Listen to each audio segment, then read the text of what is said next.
Today, I'm excited to have my first NBA player doing an interview on him. I think this will be part of biblical basketball.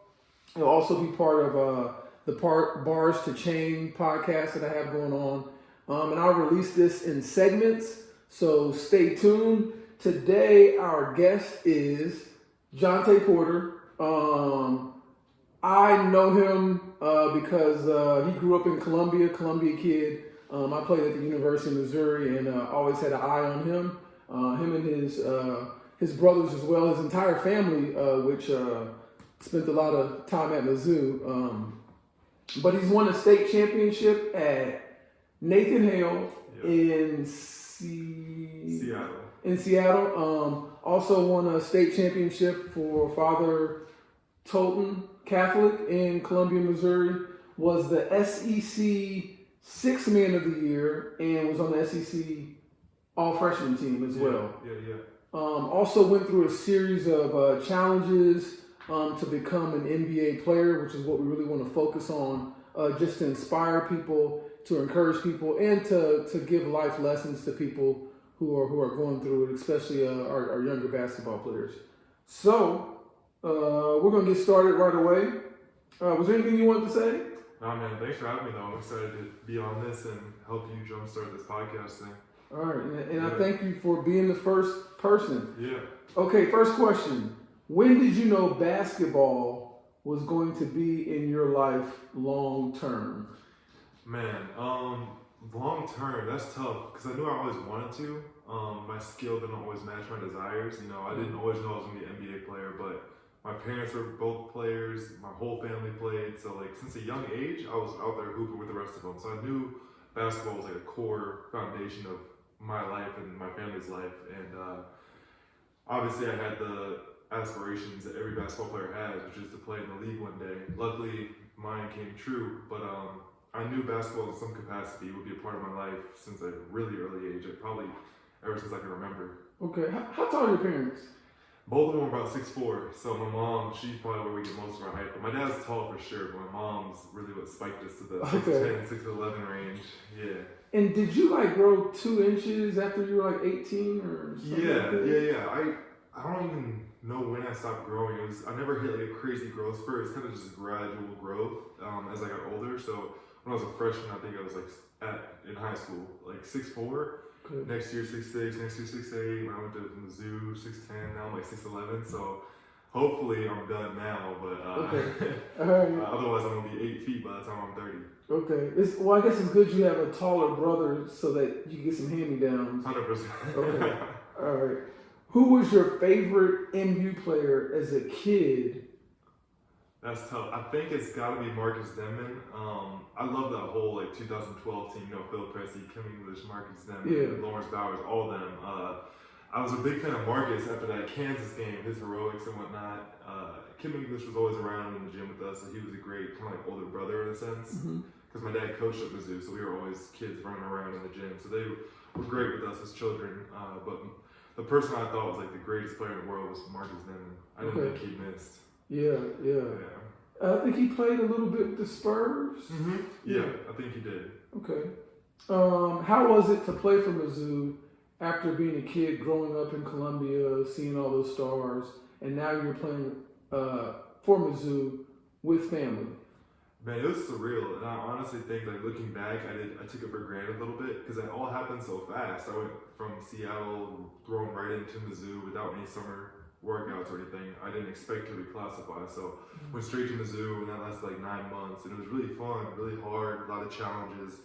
But looking back, man, that was some of the most fun I've had playing basketball probably in my life, and to do that with both my sisters going to Mizzou, my dad coaching me and my brother Michael, who was also on the team at Mizzou, it was just that was a really unique circumstance, and I wish I would have taken the time to just take a deep breath and really enjoy it more than I did probably. Okay. Favorite shoe to play in? I'm legally obligated to say Puma. I'm obligated to say Puma just because that's who I'm with. Growing up, it was definitely Kobe's. I loved hooping in those. They're just the most comfortable. KDs I liked because they looked good, but too narrow for my feet. And then Kobe's were just all around. I felt like a hooper when I had those on. Was Kobe someone that you looked up to even before his passing? Was that For sure, man. But similar to my circumstances at Mizzou, I think everyone kind of takes for granted role models they have in their life until it's gone. So just like Mizzou, I kind of took it for granted my time there, and it went by like that. Now I'm looking back, like, dang, I wish I would have enjoyed it. Same with Kobe. Like, nobody expected him, amongst many other really popular people, to just pass out of nowhere, and I think that kind of rocked a lot of people's worlds. So I always looked up to him as a basketball player.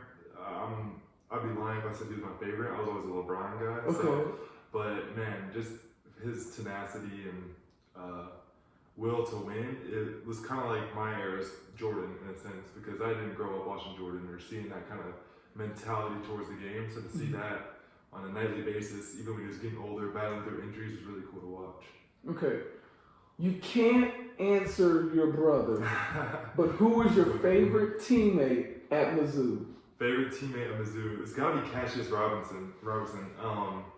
Man, I went into Mizzou not knowing what to expect and not really having to really work that hard to get to where I had been at that point, just because I was always bigger, faster, stronger, better than all my competition at the high school level, especially in Columbia, Missouri. I told them. So getting on Mizzou, my work ethic wasn't always all the way there to get where I needed to be, which is the NBA now. And Cassius Robertson, he was like, man, that dude was in the gym every single night, like skipping parties, skipping weekend extravagance.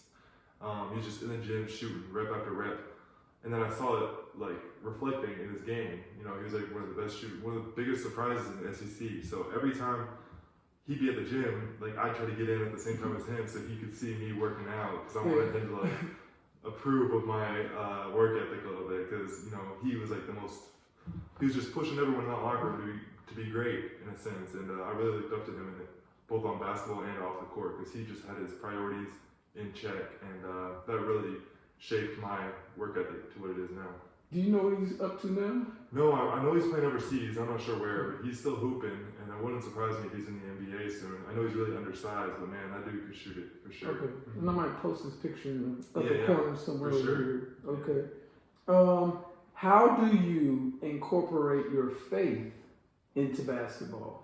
Man, I think that's a really conscious effort. It doesn't come naturally, because you know basketball is like you get a bucket, you talk smack, you do all this, all that. But it really does provide you with a platform that I try not to take for granted, because a lot of people look up to me, a lot of people will listen to what I have to say on certain matters, and I don't try to take advantage or use that power lightly, but there's a real platform there for athletes that I think can really impact the world spiritually and just people loving each other in this physical world. So I do my best, mostly just to live it out, because I'm not going to get on the podium and be like, repent your sins, whatever, because that can be a little aggressive at times, but to just be a light and people see that something is different in me, and then they come ask questions, or they ask what I'm doing, why I'm doing it, I can, you know, point it back to God, but it's a really unique platform that I try not to take for granted, and every day I pray that God reveals to me how I can do better in that area.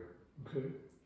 And this part, I don't really want to make it a question. I want you to tell the viewers whatever you're comfortable with. I know your beginning your sophomore year at Mizzou, you were injured. There were obstacles you had to go through. If you can kind of walk us through those injuries, and just what you went through at that time. Man, that was one of the darkest times in my life, mostly just because NBA became a reality after my freshman year. I could have left then, and then I decided to come back into the year, try to advance my draft status, and just kind of mature as a young man. I was 18 years old, so it's pretty tough to jump into those circumstances as an 18-year-old going to be a professional, but that's besides the matter. I came back to school, got hurt, like you said. It was ACL, MCL, PCL, meniscus, impact fracture. I was like, man, I'd never been hurt in my life. Like, the worst I had was a pinky fracture. Like, you know, I was hooping every day, not having any pain. And that happened, and I'm just in bed for 8 weeks, not knowing what to do. So, but honestly, looking back, I see it as a blessing because of how much I was able to retroflect and kind of see what's really important in life. Because basketball, obviously, it's a part of my life, as we were talking about earlier. As a young age, I knew it would be part of my life in some capacity, but if it can be taken away like that in terms of playing, I should not put all my weight in basketball. So it kind of just like reflected back to my relationship with the Lord, knowing that that's like steady steady Eddie. It's never gonna leave me. And kind of seeing the more important things in life, which is relationships and impacting others and being a wise steward of what God's given me financially. So even though I got hurt and it sucked, I was out for a year and a half or so, I got to take a step back and kind of see, like open my eyes to what's really important in life instead of just grinding at basketball day in and day out, which is what it takes to be great for sure, but there's more important things to life, I'd say. So yeah, anyways, I got hurt, went back to Mizzou, rehab, then I went out to Denver, lived with my brother because they had great rehab specialists out there, did my thing out there, got the call from Memphis and came out here, and I mean, despite all that adversity, I ended up where I dreamed, except I learned a lot in the process, which was invaluable. Yeah. What would you tell young people? I have one particular player named Ethan at Linkier Academy, the high school team. Yeah.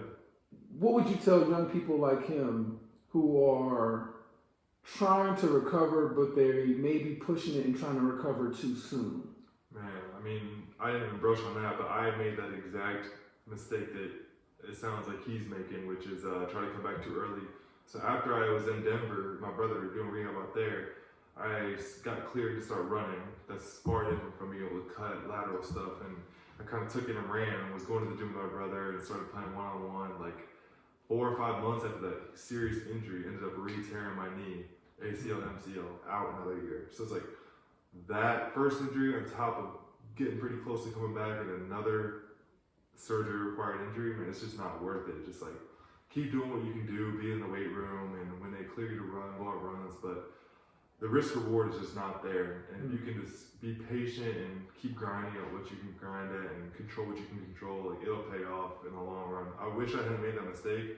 Obviously I still made it to where I am today, but man, just follow the doctor's orders is the best rule of advice I can say.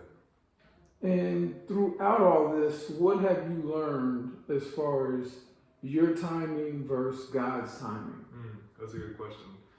A lot, man. I mean, your timing is yours, and like everyone's timing is irrelevant in the eyes of God. I think I learned that firsthand with all this adversity I've gone through, and my timing was go back to Mizzou for another year, kill it, be All-American, be top 5 pick in the draft, go make millions, and have a great life.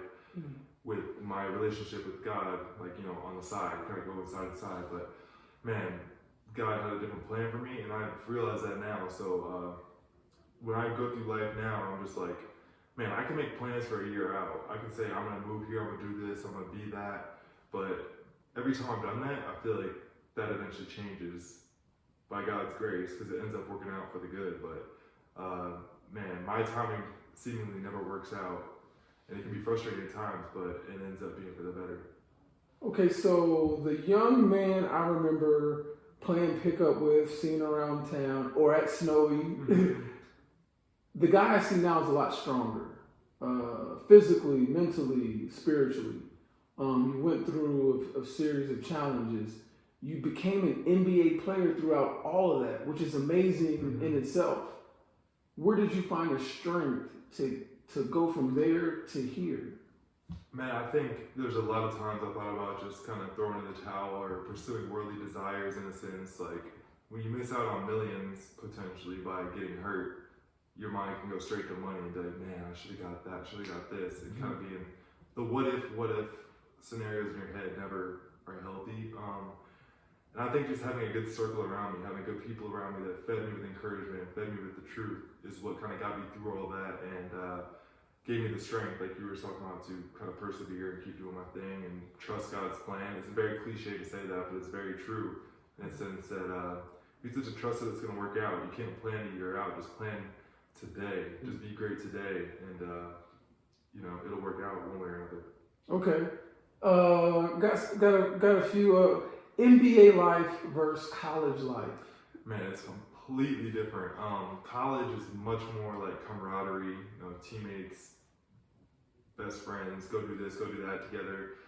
NBA is different. Dudes are playing for each other's contracts. Of course, it's camaraderie, but like dudes have full families back at home. So as soon as you're at practice, everyone's trying to dip and get back to their own lives. That's one thing that's different.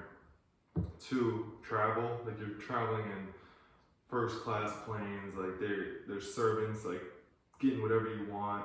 It can really numb you to like what you're really experiencing. It can make you feel entitled and make you feel like you're on top of the world, which in a sense that's their purpose, is to make you feel like that. So I tried to stay away from that, but when I open my eyes and see, it's like these dudes are very, very entitled. There's a lot of like I don't know, they feel like they deserve the world, which of course they've made it to that point. They deserve a lot of things, but you know, you're traveling, you're going to 5-star hotels, getting free food, people are laying out the red carpet for you.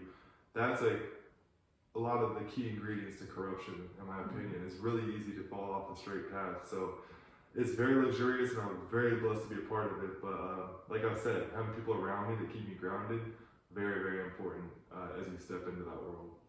Is there any one particular thing or just something that crosses your mind, or an event where you felt like your faith was tested in a new or different way once you made it to the league?